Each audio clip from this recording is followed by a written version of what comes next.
Hi, everyone. It's Julie. Today I'm sharing an episode from Repros Fight Back, another podcast I love that's focused on reproductive health, rights, and justice. If you're trying to stay informed without getting overwhelmed, this show is my ultimate cheat code. Host Jenny Wetter breaks down complex policies like your smartest best friend, alongside experts who go beyond the headlines. The episode I'm sharing with you is a perfect complement to the recent season of White Picket Fence. The attack on reproductive rights is, of course, foundational to the current gender backlash we're experiencing in the US and globally. In this episode, Jenny speaks with Fatima Goss Graves, President and CEO of the National Women's Law Center. Fatima is a nationally recognized leader in the fight for gender justice and an expert in law, policy, and cultural change. As you'll hear, anti-abortion extremists are pursuing a coordinated strategy to roll back reproductive freedom, and they won't stop at abortion. They're using the same strategies to attack contraception and gender-affirming care. To help understand all the impacts of this, Fatima talks about the status of abortion access in the U.S., what to anticipate, and what brings her hope. Now I'll hand things over to Jenny and her conversation with Fatima Goss Graves.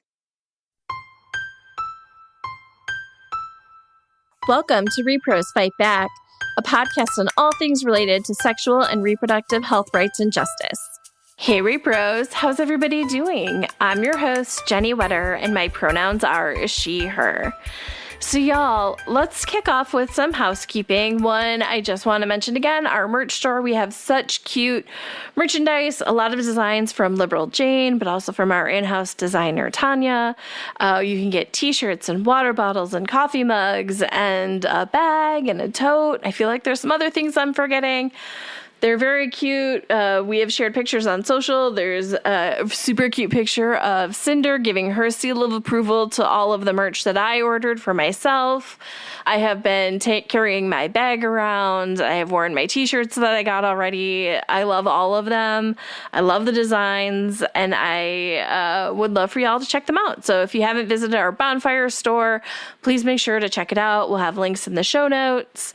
But yeah, check it out. And I guess also just if you love us, also if you could take a couple minutes to rate and review us on your favorite podcast platform, that would be amazing. It helps people find it, helps people find the podcast, and helps us find our audience. And I think the last thing I'll say is something I haven't mentioned in a while.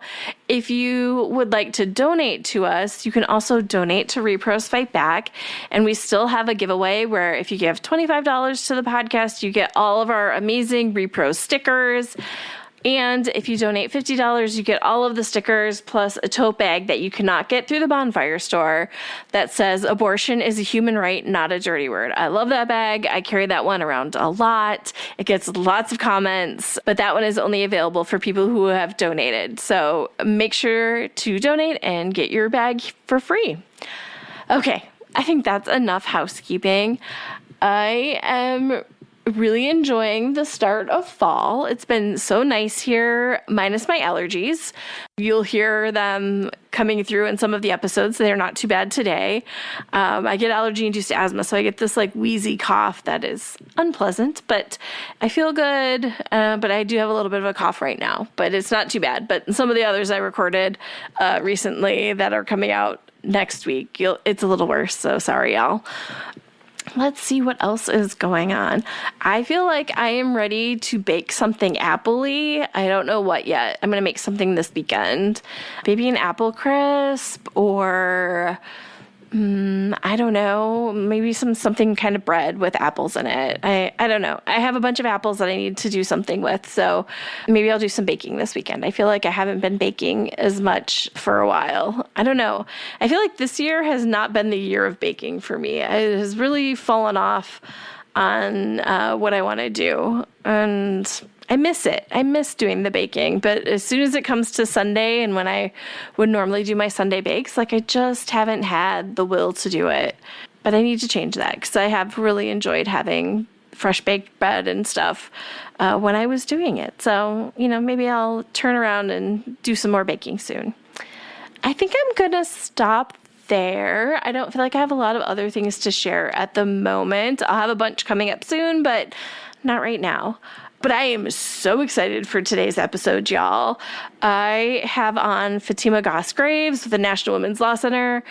She is somebody who I love listening to speak. She always has so much to say around our issues, and I always find her just so engaging and insightful and thoughtful. And I'm just beyond excited to have her on the podcast. Honestly, y'all, when I found out she was going to do it, it made my day. So I'm just so excited. So with that, let's go to my interview with Fatima. Hi, Fatima. Thank you so much for being here today. Oh, I'm so glad to join you. Before we get started, would you like to take a second and introduce yourself? Sure. I'm Fatima Goss Graves. I'm president and CEO at the National Women's Law Center. I'm so excited to have you here. I love y'all's work, and I love hearing you speak. So I'm just so grateful to have you on the podcast today. And so I thought we'd talk about abortion access and what we're kind of facing right now, because it still feels like a bit of a mess, and there are many different ways we could take it, but maybe I'll just start with like a broad, like what are you looking at right now? Yeah, well, mess and messy are two probably accurate words to describe what we're dealing with right now. And it kind of is this strange thing where we are literally in the midst of a long-planned, long-time coordinated strategy by anti-abortion extremists to dismantle reproductive freedom nationwide. They aren't stopping at abortion, and they aren't stopping in certain states. They have a nationwide goal around this. But they also know that access to abortion is super popular in this country. Freedom to decide around your families, your bodies, they really shouldn't be up to debate. And that's what people have said again and again whenever they've had a chance really to directly express their views on abortion, whether it's in polls or at the ballot box. So unlike a lot of the things that we're seeing happening right now, where you might have the president loud and proud and strongly using rhetoric to rile up his base and to ensure that people are afraid. On abortion, they're trying to fly as quiet as they can under the radar while also taking away our freedoms. And so it's really crucial that people who are covering this time, as messy and chaotic as it is, keep a really sharp eye on the attacks, whether they are subtle or quiet or not, so that the public actually knows what is happening, and so that lawmakers and people who have an opportunity to do something about it and who can be held accountable for stripping away our rights understand that that's what's at stake. I really love that you talked about that it's not going to stop at abortion. And I think we had a really clear signal of that recently. The administration has been talking about burning $10 million worth of contraception that was supposed to go to women overseas. Yes. And in their statement, they talked about it as abortifacient birth control when it was IUDs, implants, birth control pills, and injectables. Yeah, I mean, we can see they're not really trying to hide that much, I guess, how they plan to go after contraception. And they're going to do it basically how they went after abortion. But first, they have to claim that contraception is abortion, right? And so that's both not scientifically true, but they believe that if they call it abortion or use terms like abortifacient, which people are like, what is that? That will lead people to not like contraception. I mean, the statistics around this are pretty clear. Like 90% of women in this country have used contraception at some point. And so when you start going after contraception, restricting access to it, making it harder to get, or doing something as wild as burning it, I mean, the first thing you got to ask is, where is Doge? How is it efficient to burn contraception that was already acquired and ready to be delivered to ensure that people have access to their health care? But what they're looking to do really is make it so that people are confused. They might support contraception, but maybe there's something that they need to know about this. And so, again, our task in this time is to ensure that people are aware that it's happening, that it doesn't fly on the radar, and that people are not confused about the science. Which leads me to one more point that I think is really important to make. It's how they plan to go after contraception, following the playbook that they use to go after abortion. Access to abortion care is safe. We know that. But the way that they attacked it was by just declaring it to be unsafe. Medication abortion, safe. We know that it is safe, that it is effective, that it has been used for decades. Its safety rating is better than most things that people find in their medicine cabinets. And now what they're trying to do to go after it is just sort of say, we've declared it unsafe, not because there is scientific evidence of it, but because they're trying to confuse and put forward a playbook that allows people to be less sure than they are about their support. That same effort is going to be used to contraception, and we cannot allow it.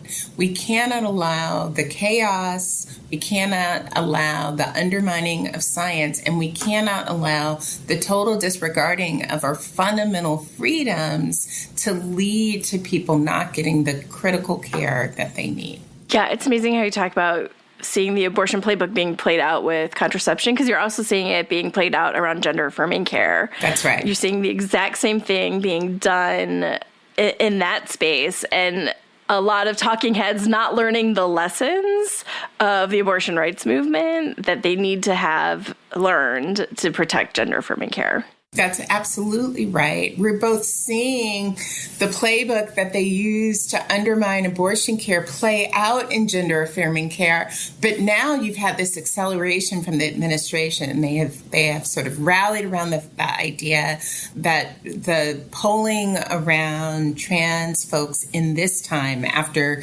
a decade of a giant misinformation campaign, is at levels that are really low. The public is really confused, and they are more susceptible to the hateful and uninformed rhetoric. So that's when they are striking, right? We saw that happen around abortion for many, many years, where they use misinformation to make people confused about the care that people needed. And it really took that fundamental freedom of abortion access going away, and the many courageous people who were willing to tell their stories and share their experience of what their life was like when they couldn't access the care they need, to ensure that the public paid attention correctly. And in this time where so many people are terrified that they won't be able to get the care that they need, when I've talked personally to so many parents who are worried about their own kids and not being able to continue their care. I've talked to adults who are worried about their ability to get their care going forward. All of that isn't more enabled in the context of a cultural and state-led misinformation and demonization campaign, right? The more they make us feel like people who need access to this care are othered and not worthy or not good people, the more they're able to do things to make it hard to get that care. We saw that happen in abortion. We're seeing it in real time happening around gender-affirming care, and we will see it happen around contraception. You talk about stories, and we've seen how powerful stories are in changing people's minds. And one of those areas that has really shown post-Dobbs is around stories around emergency access to abortion. What is the state of trying to access abortion in an emergency situation right now? There was so much going on around it, and it feels like quiet for a little bit, but things are still happening, right? Yeah, for sure. And again, that quiet is not an accident. right? And I've been so grateful to the many storytellers who have given us the gift of their stories, who have shared their experiences so that people understand that this is happening. But if I could take a step back, what ended up happening was less than 2 months after taking office, the Trump administration's Department of Justice, they dismissed a case that was challenging and full and total abortion ban in the state of Idaho. It's one of the strictest in the country. The state of Idaho prohibits abortion even when the health of the person who is pregnant is at risk. And in doing so, the Trump administration sided with the many, many extremists who want to allow doctors to continue to turn away patients who need emergency care. We've had these clients as well. It is devastating. People going from hospital to hospital or state to state when they're in a state of emergency. It's a scary thing, and it should not ever happen. The Supreme Court considered the case, and it ultimately sent it back to the lower courts without a decision. And so now we're in this situation where the Trump administration just dismissed it. And so the question that people have is, what is going to happen to this fight? Fortunately, a hospital came in and the case will be able to continue, but not because the Trump administration is continuing to say that Idaho has a law that is not allowed because it doesn't provide for the health of the person who's actually pregnant. The Trump administration also rescinded guidance that reaffirmed that healthcare providers had to provide emergency abortion care to patients who are in medical crisis. And when that guidance was rescinded, many of us objected, we readied litigation, and then the Trump administration put out new guidance that sent a really terrible signal, and it has created a lot of confusion in hospital rooms because under this guidance, states can block hospitals from providing health and life-saving care to pregnant people when they're in crisis. And so we're running the risk of having the same thing where patients are being denied access to care. We're running the risk of having the same thing of patients being able to having to go from state to state when they're in a state of an emergency.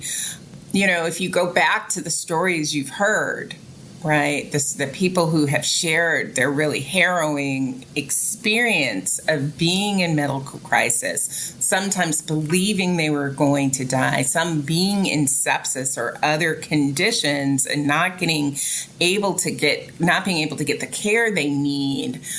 You realize that this question of emergency abortion care, it is about our health, it is about our future fertility, and it is actually about our lives. And so this administration, the Trump administration, has pretty squarely aligned itself with anti-abortion politicians who are seeking to just do a nationwide ban on all abortion care, including abortion care.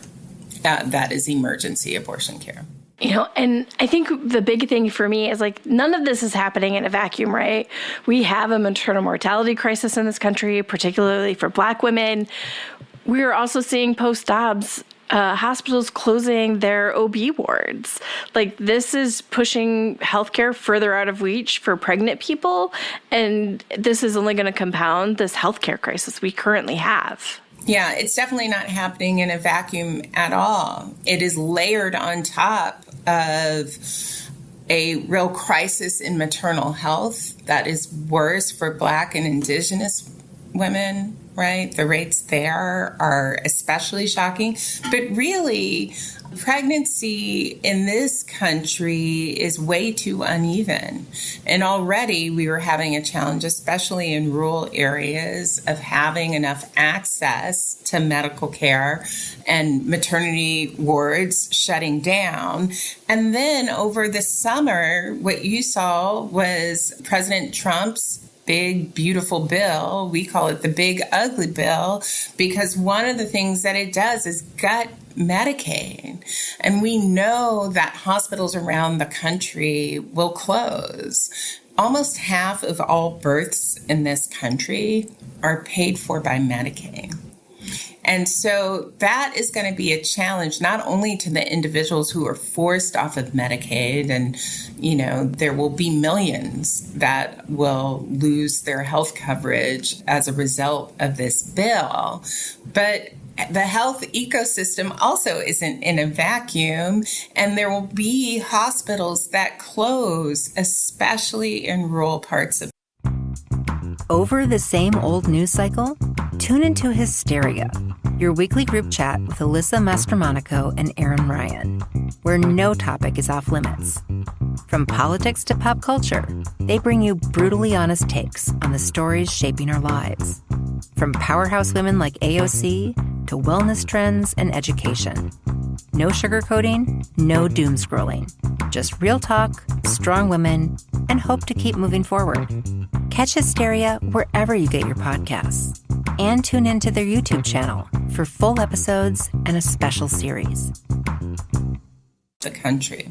This is one of those that hits especially close to home for me. I grew up in rural Wisconsin. The hospital I would have gone to is a rural hospital, and it is the only public hospital in southern Wisconsin. And so that is really scary to think that what this could mean for that local hospital that is seeing people who don't have insurance, and what it would mean for their future access to care. Yeah, I think the really difficult thing is that this bill that was shoved down the American people's throats over the summer was set up with the hope that people would either forget about it or not sure who to be upset about it as their hospitals close, as the cost of healthcare rises, as they lose their insurance or the cost of their own insurance goes up. But we have to be clear in reminding people exactly what happened in that bill, but also connecting it to the other steps that have been taken that already have made access to healthcare, especially during pregnancy, a giant challenge.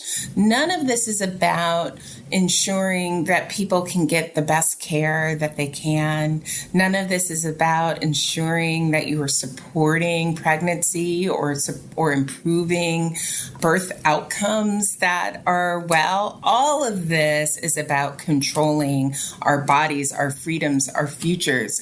It does not make sense, and it also does not match what people in this country say that they want. The irony is this is not an area where people disagree, really. Almost 9 out of 10 people in this country support protecting access to emergency abortion care for patients who need it. That should be the beginning and the end of the conversation. Yeah, and we've touched on this a little bit, but if this push to, the lawsuit over EMTALA, which ensures that people can have access to abortion in emergencies when their health or life is at risk, this is still working through the lawsuit. Like you said, what are some of the impacts we could see if we get a bad ruling? Like on people's lives, right? Because this is what we're talking about. Right. We're absolutely talking about the lives and the health of people in this country. Pregnancy shouldn't be a death sentence. People shouldn't have to flee their states if they're in the midst of their pregnancy going wrong. The thing is, most people at some point in their pregnancy go to the hospital. You always hope that everything is fine. Sometimes it's just not fine. And we don't often tell those stories. Those are not like the happy birth ending stories. Those are the sadder stories when something goes wrong. But the idea that going to an emergency room to get the care you need might not result in the care, might result in criminalization, might result in you being turned away. Those are all the future outcomes that we can understand will come if Idaho's law is allowed to go into effect, if we see more states move forward with laws that allow doctors to turn away people who are in need of emergency abortion care. I don't want to hear more stories about people going from state to state or people, bleeding in parking lots of hospitals. That's not what should happen in this country. There is giant agreement around that and knowledge that emergency abortion care saves lives, and that anyone who is pregnant and needs medical care should receive urgent and critical care if they need it. It really does feel at times like it's a race to the bottom to see like who can pass the most egregious bill, and it's still continuing, right? Like that we have not seen this stop. I want to see the race to the top. Yes! And I would say that is another bright spot in this time. And at the same time, you do see some states trying to outplay each other to see who could pass the cruelest, silliest bill that would actually make it more possible that pregnant people lose their lives. We're also seeing some states looking to protect providers, passing things like shield laws so that providers in their states can focus on providing the care that they know that they are trained to provide, that they can follow their medical oaths rather than, in a corner with their lawyers to figure out will they go to jail if they provide emergency abortion care. That's what's happening right now in a lot of parts of the country. So the states that are passing shield laws, the states that are taking steps to train more medical providers, the states that are, recruiting more medical providers from hostile states, there are things that are happening right now that are giving me great hope that we will continue to fight for not only our freedoms, but the health and well-being of people in this country. And that gives me a lot of hope. I love talking about what gives you hope in this moment, because it can feel kind of bleak, but there is so much that is being done that is bringing me hope. Okay. So we'll keep that in mind, but I am going to ask what is something you're keeping an eye on that you're worried about? But then also, what is something you're keeping an eye on that is giving you hope that's coming down the pipe? Yeah, I'm deeply worried about a quiet effort to move forward a national abortion ban. I don't think that they are playing around. I've read Project 2025. We have summaries of it on the National Women's Law Center website, and that's their plan. And in so many other areas, we have seen them work to fulfill Project 2025 as fast as possible. So I believe they're going after medication abortion. I believe they want to revive a centuries-year-old law called the Comstock Act and make it so that it's illegal to mail anything related to abortion. That's coming. I see it coming. I take the threat seriously, and I think people in this country should not look away from that. I know that they are quietly dismantling our rights and our freedoms, and that just means we all have to be a little bit louder. I will say the thing that is giving me a lot of hope right now continues to be the storytellers. Many of them, and some as a part of the election in 2024, told their stories for the first time, were on national stages, some even cut TV ads. They haven't gone away. And that is a thing that will always inspire me. They are continuing to force people to hear their stories. That's true for the many women who were turned away from hospitals and want people to know what that's like. That's true from the parents and the families of women who lost their lives. Women in Georgia and in Texas who didn't survive poor medical care, who didn't survive these outrageous laws that are not about patient health, that are only about control. And so that's giving me hope, and I think we're going to continue to see them be a force. Oh, I love that answer. I feel like mine is usually abortion funds and the clinics, like all the people on the ground who are doing everything they can to make sure people get the care they need, like that gives me so much hope to continue the fight every day. But I also love the storyteller one. Like that's great because it brings so much attention and does so much to combat stigma, which we are all just steeped in everywhere. Absolutely. Here always to abortion funds and abortion providers who are working locally. They're doing it under a lot of pressure, a lot of threat, need that is far greater than it was before, resources that are far fewer. And so, yeah, they're my heroes too. Okay, before we wrap things up, I feel like this would be a giant missed opportunity if we did not comment on yesterday as we are recording. Yesterday's action by RFK Jr. and HHS and the White House linking autism to the use of Tylenol during pregnancy. This feels like something we should at least mention. So, Fatima, what are you thinking about this? So here's one of the things about the latest attack on Tylenol that is a part of a broader effort to attack pregnancy and not be led by the science. It is right now, we are hearing from women around the country who are giantly confused, who don't know what to do. But what they do know is that pregnant women are being blamed for everything, right? So it's very easy to punish and blame pregnant women as a strategy. We deserve so much more. We deserve to be able to have healthy pregnancies, to not be attacked by the state, and to not have either our medical providers or everyday people confused by what is coming out of Health and Human Services. It is dangerous behavior.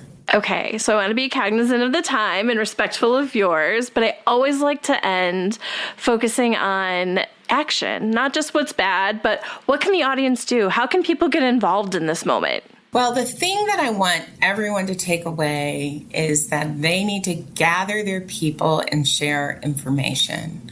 One of the things that we know is that people are more hopeful when they are connected, and they are more likely to take action if they're encouraged to do so by someone they know. So you can sign up for the National Women's Law Center's information or for another organization. And when you get that, it's not going to be enough for you to take action on your own. I'm wanting you to identify 3 other people that you're going to ask to be your people. You're going to make sure they know what's going on. You're going to have them take action with you, and you're going to see yourself as a crew that is moving together in this time. I love that. Fatima, thank you so much for being here today. It was such a pleasure to talk to you. Thanks for having me.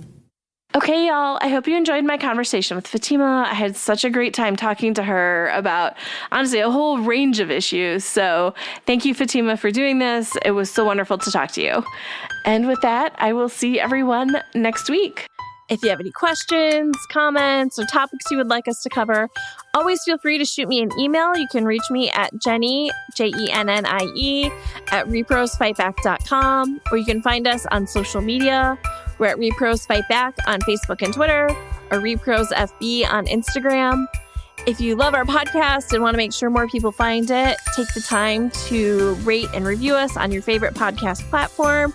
Or if you want to make sure to support the podcast, you can also donate on our website at reprosfightback.com. Thanks all.